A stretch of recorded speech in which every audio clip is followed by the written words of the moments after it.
you can probably tell from the attire, it's a wet day down here on the allotment. So what I'm going to do is take that big pile of gherkins back home and make some pickled gherkins. Well, hello everyone, welcome back to the kitchen. As you can see, I have a fairly large colander here full of gherkins, or ridged cucumbers, or whatever technical name you want to give them. What I'm going to be doing is pickling them, and first stage of that is to put them in some brine, which I'm going to do today, and then leave them overnight, and tomorrow come back and pickle them, put them in jars with pickling vinegar, and seal them up. But I thought I would just show you the first stage of the process, which is the brining. It's fairly straightforward. Brine is obviously just salty water, but they need sort of cleaning, checking over, and the blossom ends taking off of the cucumbers or gherkins if they haven't already fallen off, because that can lead to the gherkin becoming quite sour when it's pickled. So these have already been washed and cleaned. You can probably hear in the background I've got the dishwasher running with a whole load of jars in it. My process with the jars is they go through the dishwasher, and then they just get a rinse in soapy water, and then sterilised by heat in the oven, which I'll do tomorrow, just before I add the vinegar and the gherkins to the jars. So the process today is really just to pick over these cucumbers, chop them up if they need it, and then they go in this salt water solution, the brine. It's just ordinary table salt, nothing special. You can use sea salt, whatever you fancy. Doesn't need to be anything special, it just needs to be quite strong. So what I've done here is this is a solution that's got a little bit of salt that hasn't dissolved in the bottom of it, so it's a saturated solution. Obviously there's a bit of a gap between the top of the water and the top of the bowl, but what I'll do is, once I've added the gherkins, is just top that up with fresh water, and then leave it overnight. So first stage is to chop these suckers up. Now I've been saving these over the last few weeks. I'm just seeing if I can find one with a blossom end. Here, there's one. So this is what I mean by blossom end. I don't know, you can see that it's just the remains of the flower, the blossom, on the end of the cucumber, and all we need to do is just literally pick that off and discard it. You can trim the stalk as well if you want. I just generally leave a little bit of stalk on the end, so that if they go in whole, then people can use that to kind of hold the cucumber or the gherkin with. I've got various different sizes, so I mean the smaller ones I'm just going to put in the brine whole, and then the bigger ones I'm going to either slice or quarter lengthways, depending on how big they are, because some of the, I mean, those are probably the two biggest I think I've got there. These are too big, or they would just take up too much space in the jar, and you wouldn't be able to pack things in around them. So what I'm going to do is, let's start, those two I'm going to put straight in the brine. So, and then this one, and what I find to do is use just an ordinary fork, and then just use the tines on the fork as a guide. So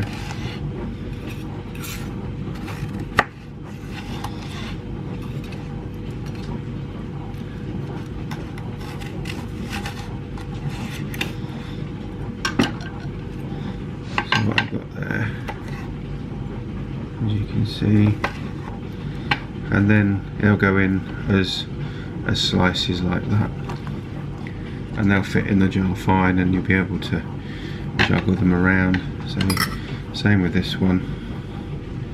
I'll try and do it the other way. So I do one up against the hard edge, and then this is a 4-tine fork, so between the 3 centre tines, and then that one doesn't actually need it on the outside. So I will bring you back in a moment when I've done all of those. So I'm also just doing some of these literally as quarters, as spears, so cutting them lengthways one side, just turning them over and doing them the other, and then getting spears like that.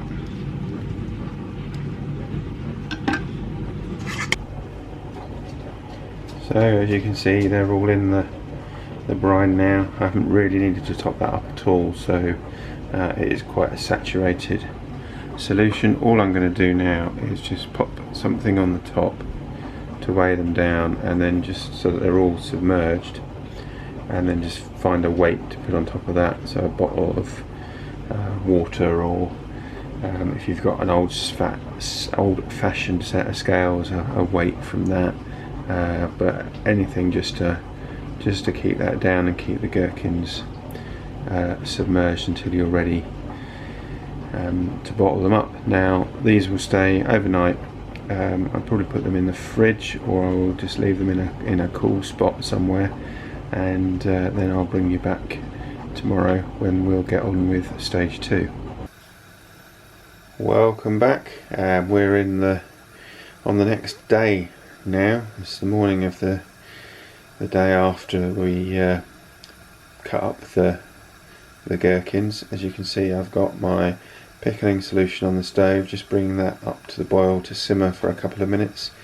It's about 2 litres of white pickling vinegar and about half a litre of water and about 3 tablespoons of pickling spice. So that should be enough. I've got 9 jars in the oven which have been washed and are just drying and sterilising in the oven, and then I've got the lids for those jars in a bowl of in a saucepan of water that's just coming up to the boil to sterilise those. So hopefully that will be enough pickling solution. If not, I've got more jars of vinegar, but obviously I just need to bring those up to the boil and do them separately. But I think my weak point is whether I have sufficient jars, but we'll see. And then I've got gherkins which I'm now going to drain and then rinse briefly and dry so that they're ready to go in the jars. Just going to literally just tip this out.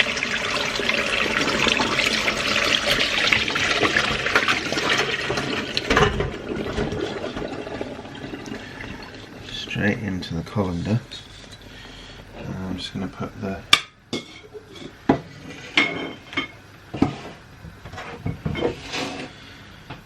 bowl and things to one side, and then just literally under the tap just rinse them off.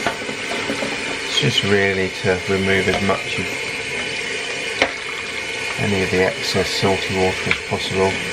It's not too desperate if a bit of salt goes in, but obviously it's quite a concentrated solution, so don't want too much in there. So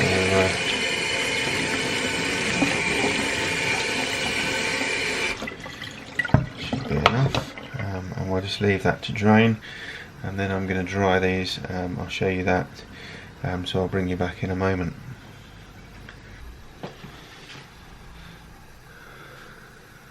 So literally all I'm going to do to dry these is just lay them out on some fresh kitchen roll. Doesn't really matter which way up they are, and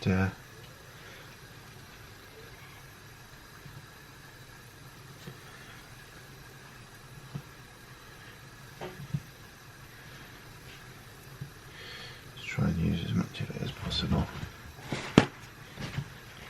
and then just pat them dry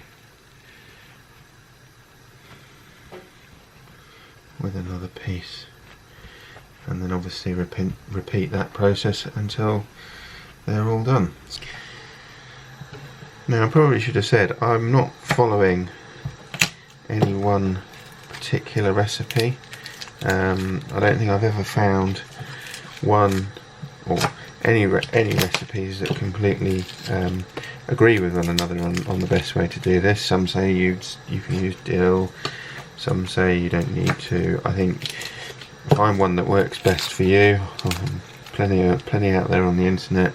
But what I am doing this time is I did find a new recipe that I haven't seen before that suggested putting a clove of garlic in each of the jars. So that's what I'm doing here, is just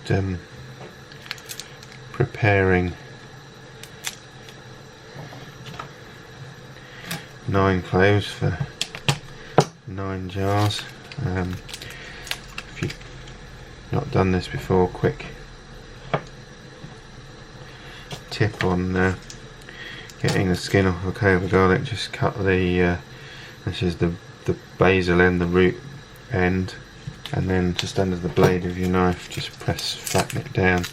It breaks open the clove and makes, as you've probably seen peeling it, a little bit easier. Just removing anything that doesn't look quite right. So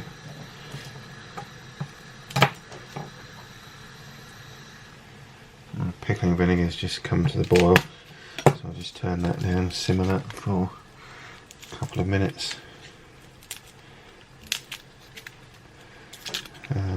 And then we'll be good to go.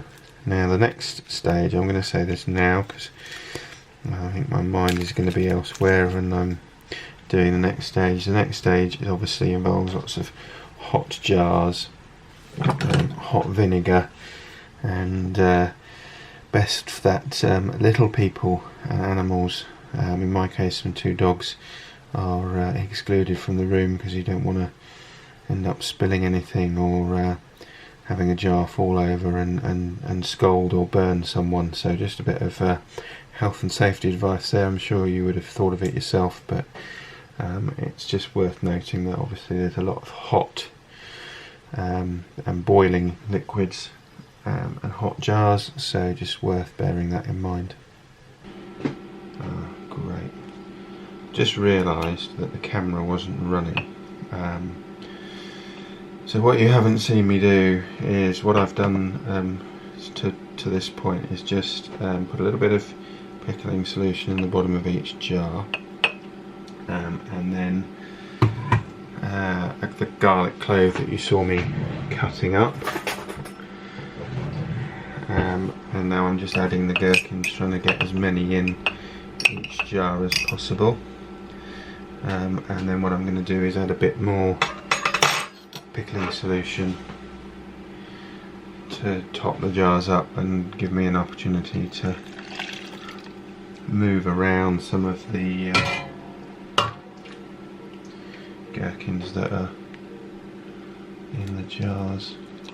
But I'm a little bit concerned that I haven't got enough pickling solution, I think I said just now, so we'll see how far we get. I'm doing the 3 kind of closest to the camera first, just so that you can see what's going on more easily.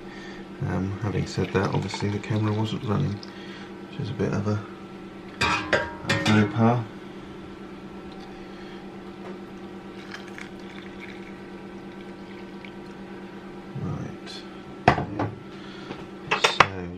Kind of using a fork here to rearrange these a little bit, and also see if I can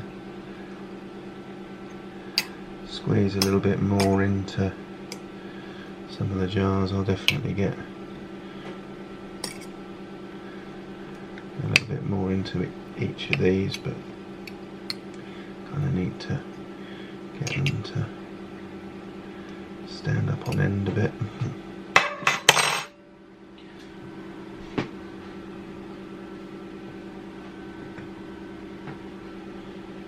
Might be a bit of wishful thinking that that'll go in there, but I think it will.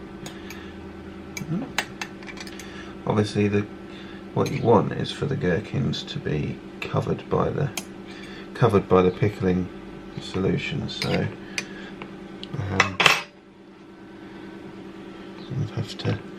It's a bit of a jigsaw puzzle to get them all in, but I think that jar I can just squeeze that down a bit.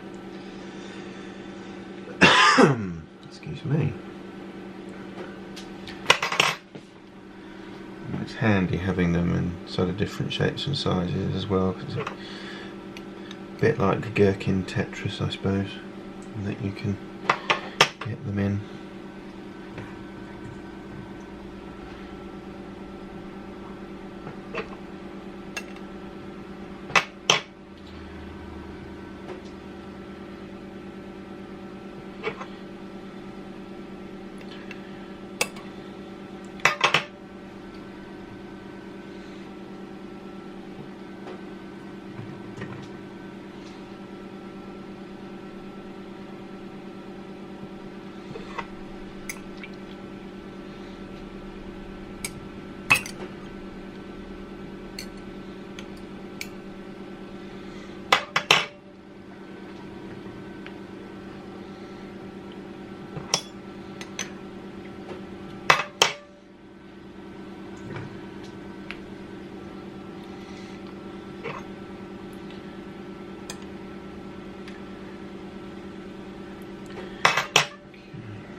Try and fill the next.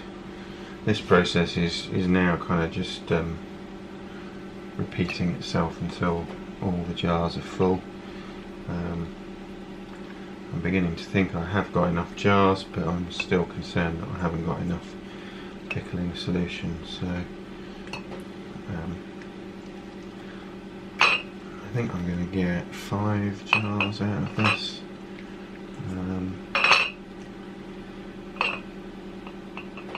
So what I'll probably do is tip out the pickling solution out of the other jars that I've pre-filled and utilise that, which hopefully will be enough. If not, I'll just run up a small batch and see how we go. Right, 5 jars. I now just need put the lids on. So what I'm going to do is, with a pair of ordinary tongs, just get the lids out and dry them quickly and seal them up.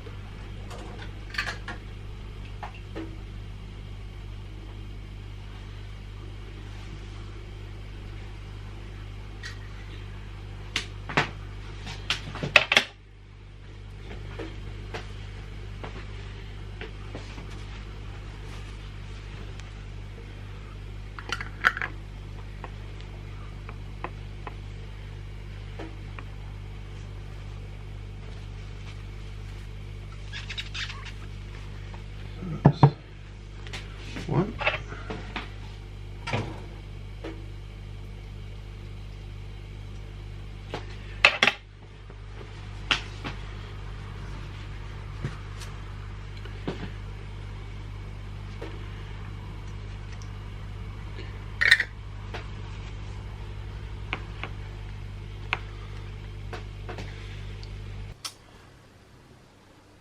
So there we go, we've got 4 jars of gherkins. I did have 5, but I've just noticed as I was putting the labels on the jars that one of them has cracked. It's not cracked all the way through, but it's obviously either happened when they were being bottled or as the jars were cooling. It's developed a crack, so I can't really use that jar for long-term storage. So what I will do is decant them out of that jar into another jar and just use them as they are. It's a bit of a shame because normally you need to leave these between sort of a couple of weeks and a couple of months before they're ready. Just means they'll get used straight away. Won't make too much difference. They just won't pick up as much of the flavour of the pickling solution as they would if they're left. So anyway, we've got 4 jars out of that. We did have 5, but as I say, one has cracked, which is a bit of a problem. So that's all for me. If you have been watching this far, thank you so much for watching, and I'll speak to you again soon. Take care now. Bye bye.